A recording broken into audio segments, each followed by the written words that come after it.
the gas and air. Oh my god, I can't believe I took this long to mention the gas. Sorry.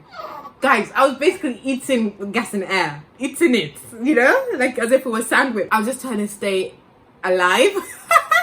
Hey guys, welcome back to our YouTube channel. We've got a special surprise for you, which is our little girl just been born. So this is our darling girl.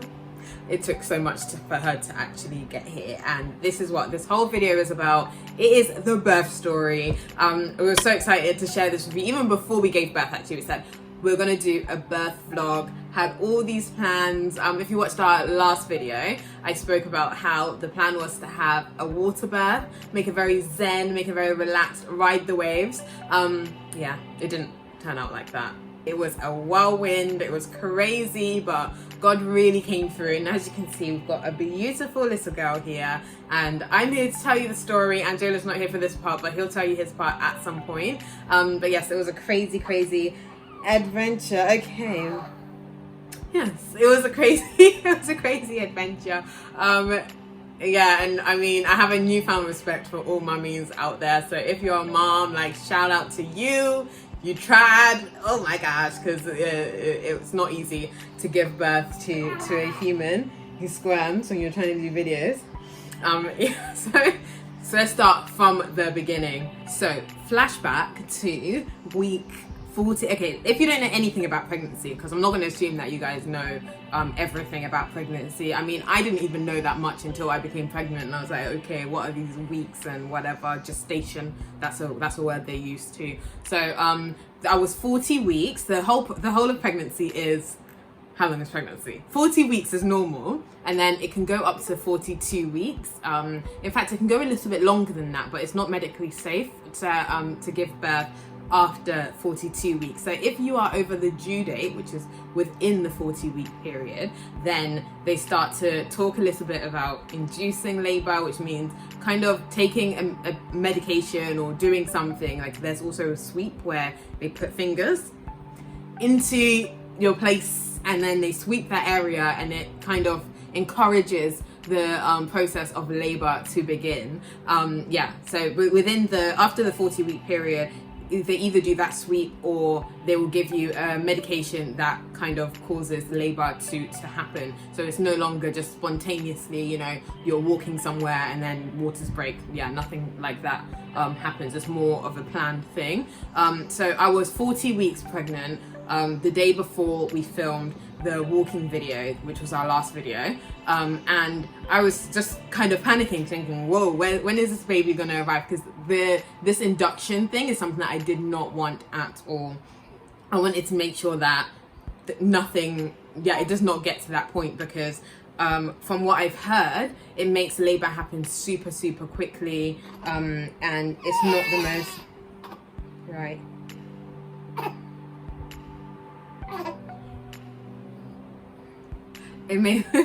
It makes labor happen super quickly, and all of the contractions just come in a crazy whirlwind. So that's exactly what I wanted to avoid. My plan was to do a water birth. In fact, I even considered a home birth at a point, but it being our first child, I just thought maybe not the safest. But one of the things that I was thinking a lot about is kind of like avoiding hospital for too long, especially during this pandemic.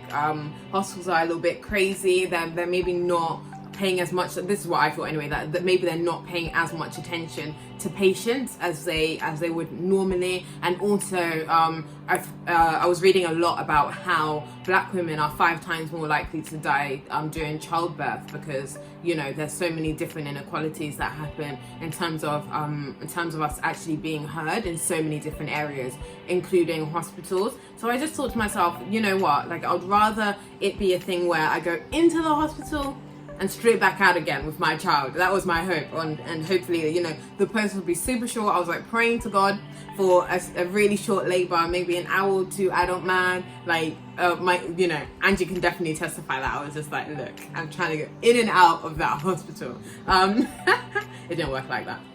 Yeah. So because of this whole crazy pandemic, it meant that people weren't even allowed birth partners at some point, which is insane. Like, you'd think that the at least minimum that a mother should have through that process. I mean, especially a first-time mum, because, you know, after you've had your first, and maybe you're a little bit more familiar with what happens. But for a first-time mum, you're just thinking, oh my gosh, like, you just don't know what to expect, yet alone having nobody there with you. I've had friends actually who had to give birth during, you know, when it was like the peak of the pandemic, and they were not letting birth partners in, but thankfully by the time it was my turn, they were allowing one birth partner into the room, but that was only if you were in active labor. So active labor is after you are 4 centimeters dilated, so that is how open your place is for the child to enter through into the world.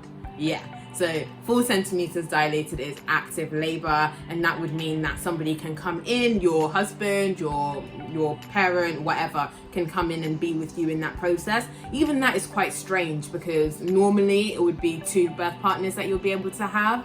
So like, for example, mom and husband, that kind of thing, which would have been really helpful, because, you know, having someone who's familiar with the process. But I didn't want my husband to miss out on the birth, so instead of having my mum there, my husband was there. But I would have actually quite liked both of them to be there, but such are the times. That's how things were working out in the hospital. So on the day that we filmed the walking video, that is when the real contractions started. I don't know if you remember, if you watched that video, I mentioned, oh, it seems like something is happening, but it just kind of feels like really mild period pains. That was actually the start of labor. So when they were a little bit more regular, that's when I knew that they were real contractions, because there's this thing called Braxton Hicks, which is like fake contractions that your body does just to kind of prepare you for labor, I suppose. But when they are within, let's say, 5 minutes apart, but they are consecutively within that time frame, that means that it is the start of early labor. So when that was happening, like you guys saw, I was on a walk. You know, later on we went for another walk. It wasn't anything crazy. I felt like I was, you know, donning it. I was like, yes, labor's starting, ride the waves, ride the waves. I made a video just, you know, casually talking about how we watched a movie on Netflix, how I was planning to nap. Oh, sis, I did not end up napping at all, because by the time I actually got into bed, the contractions had picked up a lot more. So I was just, it wasn't anything crazy still at that point. I was just thinking, okay, these are a bit intense, let me just stay up. My plan was also to labor at home as much as possible, because I did not want to end up going all the way to hospital just to get sent back home again. So yeah, so labor as long as possible from home, which I felt was going really well, even up until the point we actually left. Even see, no one tells you about the weird noises that newborns make, so just a disclaimer, throughout this video she's probably going to be squeaking and yeah, doing all these sounds. Don't worry about her, she's all good. She just does that sometimes. Sometimes it's a horsey sound, sometimes it's a seal, you know, just being a newborn. Anyway, carrying on. So it was around midnight, and I had not napped from when I made that video up until this point. I had not even had a wink of sleep because of these contractions disturbing my life. So by 12 o'clock, I was a zombie. I was just tired, and I was thinking, this isn't even the height of labor. So labor is in 3 stages. You have early labor, then you have active labor, and then by the end of active labor, you would have given birth, and then you birth the placenta. So I know that when things go a bit crazy, like when the pain really gets intense, is within the transition period, which is when your body's really getting ready to push, and you need a lot of energy to go through that without any pain relief. I really wanted a natural birth. Like I said, I wanted a water birth. I just wanted gas in the air. I wanted, just to take it on the head. But because by 12 o'clock I was already exhausted, I was thinking, how am I actually going to go through this and not have pain relief? I remember I turned to AJ and I said, I think I might need to get an epidural if I don't manage to get any sleep and if I don't feel ready, because birth is really a mental thing. It's not just physical. Your mind has to be in the game as well. So like feeling a little bit discouraged at that point, I was kind of like, am I actually mentally okay to do this. But not long after, I kind of like just encouraged myself and said, look, I'm built to birth. God is with me. We'd been, in fact, this is good to mention, for days, for probably weeks actually, AJ and I had been going out and walking, as we showed you in that video, but also using that time to pray towards the process as well, praying over the doctors, praying over the nurses, praying over the entire process, that the will of God will be done. That was the main topic that we were praying about. So as I was feeling this way, I remembered these prayers that I made, and I said that, you know, no matter how the process goes, Lord, I just want your will to be done, as we were praying, just affirming that prayer at that time. So that gave me a lot of peace. That gave me a lot of peace, that God is with me, and like he'll be my strength, he'll be my courage through the process. And I still said in my mind that if worse comes to worse, like if I really feel like I need to, then I will get the epidural, but I'm going to try to press through as much as possible without it. So yes, so it got to the time where we needed to go to the hospital, and that was because the contractions were really close. So I called the labor line and just said, hey, yeah, all the surgeries are happening, it's feeling like about that time, this is how far apart my contractions are, because I was using that app, and they said, yeah, come in, all good. So started to pack my clothes. So I didn't actually pack my clothes in the hospital bag until it was time to go, because that's just how I am. Like I don't pack early, even labor, look, I don't pack early for things. So I said to myself, in fact, it was a good way to keep busy at that point, but don't be like me, guys, just try to pack early if you can. Yeah, because I ended up forgetting nappies for my baby. That was not in my hospital bag. But anyway, I only stayed for a day, so it was all good in the end.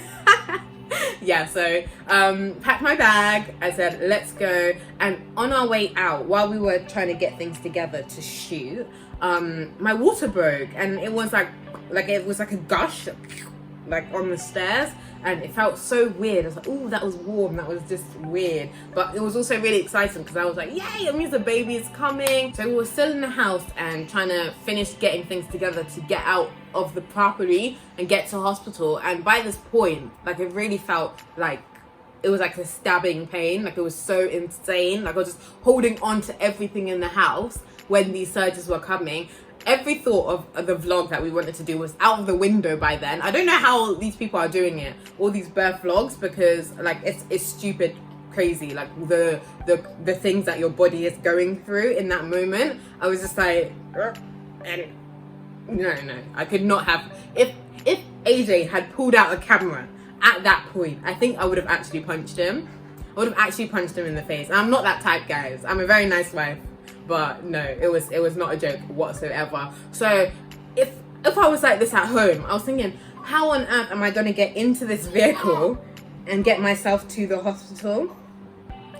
And yeah, and that thought just dawned on me while I was in the house, and I was like, how am I practically going to get to the hospital in this state? So I just thought to myself, okay, maybe a hot water bottle might help. I don't know. But anyway, got that sorted out, and then we jumped into the car. And I was literally holding on for dear life during these contractions. And like I said, it was every minute at this point. So it was just feeling insane. It was just, I can't even believe that I went through that. When I remember the pain, I'm just like, yo.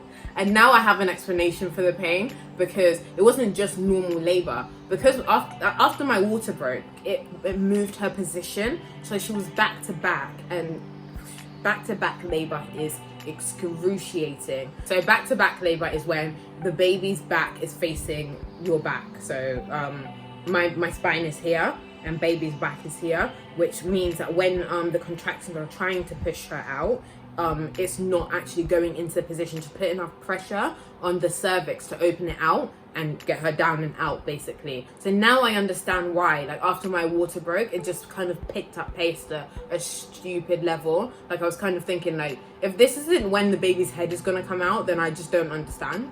Like, how am I supposed to even wait for that to happen? So in the car, while my back was towards the seat, I was just feeling, it felt like my spine wanted to jump out, like out of my back. like it just wanted to leave with every contraction, literally like whipping pain, like oh my goodness. I'm not gonna let her live this one down because it was just insane. Anyway, got to the hospital, and there was this African lady who came into the room. That was the midwife was African, and like it was kind of comforting for me. I was just like, oh auntie, help me. Yeah, so I was just kind of like, okay, let's get on with it, and she said one of the the water birth rooms are actually fully booked now. And I was like, gosh, that was my entire plan. Like I wanted to give birth in the water, so what am I supposed to do now? I really didn't want to just give birth on like a bed somewhere. So I was like, okay, how long until we're gonna be free? And then she said, well, they're just tidying one up at the moment, so it might become free, it might not. And I was just like, look, prayed for God's will, it's okay. And I just thought, look, like when she lets me know that they're free, then great. If not, then we just have to get on with it. So during this period, she needed to assess me to see whether I was 4 centimeters and ready to go into the water rooms anyway, or if I need to get sent home. So yeah, the assessment process was just, I can't even put it into words. Like it was so weird. It was so invasive, and there's so much that they don't tell you about pregnancy in general and birth. But this one, I was like, why didn't anyone tell me that someone's whole hand is gonna be within me? And just, oh my gosh, like it was horrible. And then in the conclusion of the assessment, we found out that I was just 4 centimeters dilated. And like you'll think that's good news because at least it meant I was in active labor and Anjola could stay with me. But I was thinking, after all that I went through, after all the laboring at home, like I was hoping to be like 6 centimeters. I mean, something around that. So 4 was quite disappointing for me. But also during that assessment, she told me that the baby's back to back, which is why each contraction wasn't actually doing much. And I just felt so discouraged at that point. I was just like, oh my gosh.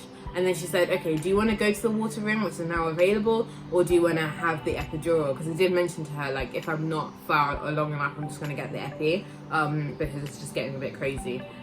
Yeah, so she went out of the room. Me and Anjola spoke about it, and I said, look, I'm going to have to just get the epidural, because at that point, I was exhausted. I mean, by midnight, I was exhausted. This is now 2 a.m. I was gone. Like I just felt like falling asleep, but it was only the pain which was actually keeping me awake at that point. So yeah, opted for the epidural, went into the room to wait for the epidural, which didn't even arrive until like 5 hours later. I was just like, I asked for the epidural ages ago, where is it? Oh my gosh, because look, the pain was just ridiculous. Oh, like I felt the gas and air. Oh my god, I can't believe I took this long to mention the gas. Sorry. I can't believe I took this long to mention the gas and air. Guys, I was basically eating gas and air. Eating it, you know? Like as if it was a sandwich. Like it looks like this. Like it's like a tube. I want to try to put a picture, but yeah, it's like a tube thing. And then at the end, there's like a mouth to it. I bit it like it was about to fall apart. It was actually about to fall apart because it was just, look, edible gas and air. It was wild because yeah, I was just trying to stay alive. I was just trying to stay alive at that point because the pain was just excruciating, and this epidural was taking 100 years to arrive. The doctors came in, they were having chit chats here and there because they started to monitor the baby's heartbeat, which they do anyway if you've had the epidural, because sometimes it makes it affects the baby's heartbeat. Yes, there are a few cons to having an epidural. So they were monitoring her, and her heart rate kept dropping a lot.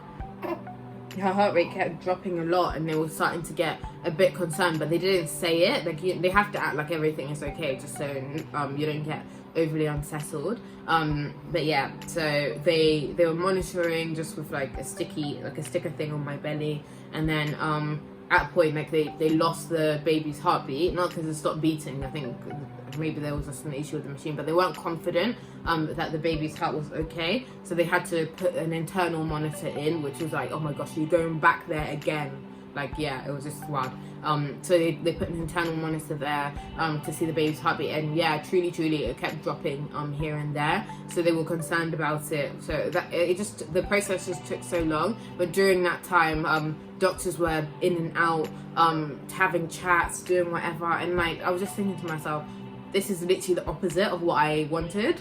Like, I wanted to have a very zen water bath, in and out really quick, and I felt like so many complications were happening in that room, and it was just like bewildering. I felt dizzy by all the madness that was going on, and I just didn't know what to do with myself. The epidural finally came. They administered it. At that point I felt like I was about to literally faint because of the pain. Like, I was not even sure if I was going to stay still for them to put this massive needle in my back to numb the pain. But it was just, yeah. So anyway, finally got to a point where they put the epidural in and I could nap. Hallelujah. It was very nice to finally get some rest in between. But yeah, there was some monitoring baby during that time. Still not confident about her heartbeat, and the progress that the labor was making was not much at all because of the back to back.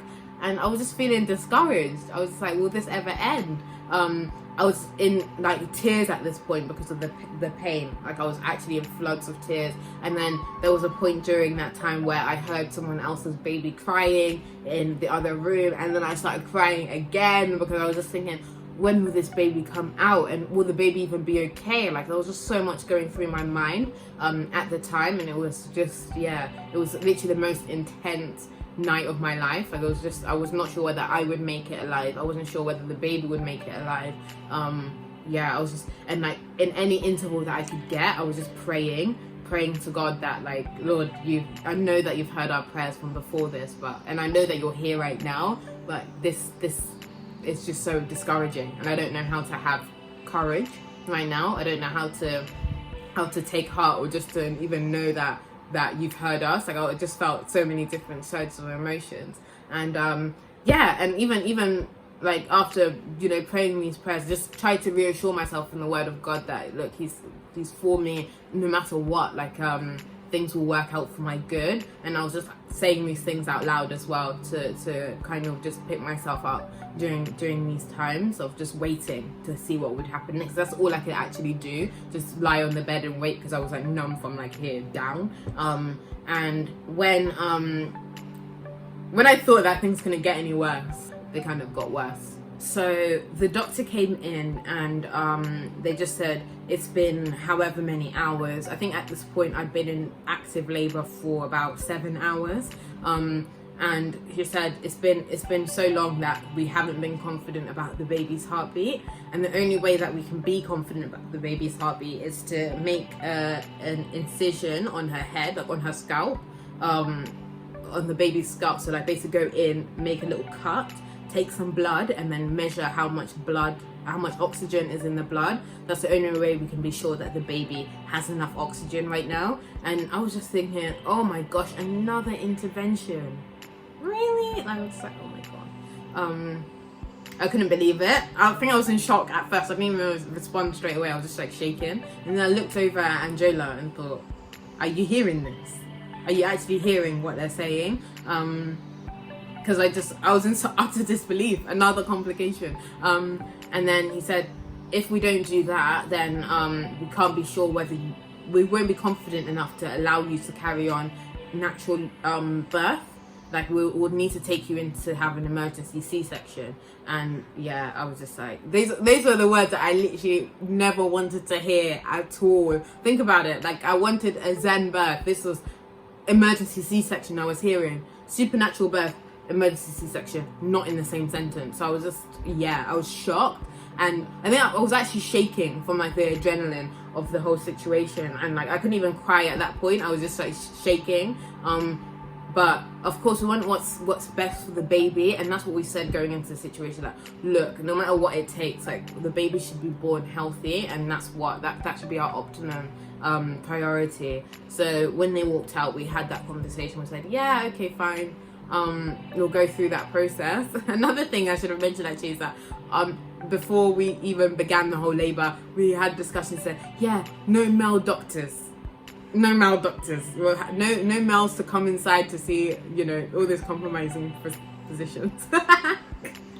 But then the person who gave me the epidural was a man, and also the person who actually ended up, the main doctor in the room was a man. So we said to him before he went to before we agreed to go through that procedure, we said to him, oh, could you please get a female doctor in the room? He was like, look, lady, I ain't gonna get nothing. He was an African man, actually. Yeah, we call him Uncle Shola. Yeah, so he said, look, wait, I'm not going to get a female doctor because you're going to be waiting for a while, and the main thing is that the child should be born safe, isn't it? So we should just get on with it. And because he said that, I was just like, look, it's okay. Like, me and Anjola just nodded at each other like, it is what it is. Like, it's okay. We have to just flow. So he came back into the room ready to do the procedure of making a cut on baby's head. And then just before he was going to make a little cut on baby's head, he said, okay, let me just measure you to see how far along you are. In fact, 10 minutes before this, they measured me and saw that I was 6 centimeters, 4 to 6 centimeters in 7 hours, which is like nothing. The goal is 10 centimeters for you to be ready to push the baby out. And I was just like, yo, what's going on here? And then, you know, they had that conversation about emergency C-section after that, and I thought maybe it's going to have to take that, because if I've only dilated 2 centimeters more in all these hours, then there's not going to be much hope that the baby will be okay between getting to 6 centimeters and the end, which is 10. Yeah, so he said, okay, let me have a look at how far along you are now. And when he looked, I was 10 centimeters dilated. It was actually a miracle. Like a miracle. Like God. If not for God. Wow. Like mind blown. And I was just like, look, God listens to prayers. God listens to prayers. And also, oh, sorry baby. Sorry. She's praising God. Hallelujah. Thank you, Jesus. Meaning that we didn't have to go into emergency C-section, which is amazing. He said, whoa, I actually think you're ready to give birth naturally. Like, you can actually just push this baby out. I can see the head. And I was just like, pardon? Like, I started actually shaking more at that point because of all the adrenaline. I was just like, hold up, like, it's not adding up. But like, I'm gonna have to do this now. Let me just get it done. There was too many things going on in the room. Like, I was just like shaking. That was my only response to things. Yeah, so got ready to push, and push I did. I couldn't feel my contractions at that point. Hallelujah, because of the epidural. I'm an advocate for epidural now, just so you know. Yeah, so like I couldn't feel my contractions at that point. So the midwife had to kind of feel my contractions for me, using like this monitor thing, and putting her hand on my stomach. But anyway, pushed the baby. It literally took like 10 minutes for the baby to come out, between 10 to 15 minutes, maybe not even up to that, for babies to actually be born from the time that they had all the panic, and from when she came out was no time. So yeah, and her head was shaped so funny because of the whole process. But we were so glad she was born. And the thing is, when she came out, she didn't even scream. She wasn't screaming her head off or doing anything crazy. She was so calm, and that's also the reason why I wanted a water birth. I wanted like baby to kind of be born in like a natural environment and feel really good coming out, because sometimes the birth process startles babies because they're like, whoa, where am I? This is just the cold world. What's going on? Screaming. So she was born like a water birth baby. Like, she did cry, but then soon after she was just very calm and just looking around the room as if nothing had happened. And I was like, bruh, do you know all the wahala you just caused? And you're just looking so calm. But yeah, she was just such a sweet girl, very, very happy to be around. And yeah, it was incredible. It was surreal. The point where we saw her, where Anjola got to carry her, that was the first person who got to carry her. Yeah, it was amazing, and it was really the Lord's doing, and so thankful to him. Yeah, and you know what?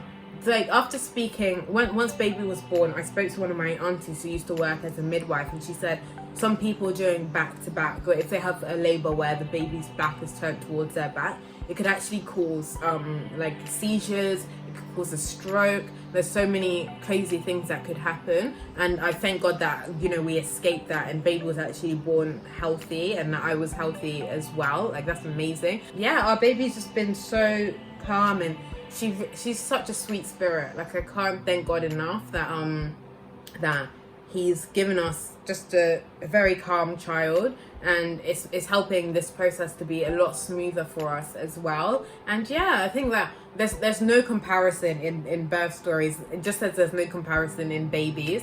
Everyone is so unique, every experience is so unique, but I'm so grateful to God that he's kind of caused me to have even more faith through this process. And yeah, it's amazing. We've got a beautiful girl who makes weird horsey noises. Okay. Yeah, we've got a beautiful baby girl, and we're so thankful, and trying to manage this heat because she's a summer baby and it's really warm in the UK at the moment. But yeah, we're so grateful. We can't wait to see her grow up and give us some real smiles and, you know, enjoy life together. All right then, guys, that is my birth story. I hope you guys are somewhat encouraged. I can't wait to share more with you about real motherhood and just this whole journey, because there's so much that they don't tell you. Anyway, so obviously Missy has been really patient with us, but I should go and feed her now. But thank you so much for watching this video, guys. If you're not subscribed to our channel already, if you're new here, subscribe. We're looking forward to sharing lots of content with you, what our journey is now like being a young married parents. Yeah, and we're not even just young married newlyweds anymore. It's crazy. Yeah, so join us, and we look forward to hanging out with you guys again soon. See you soon. Bye.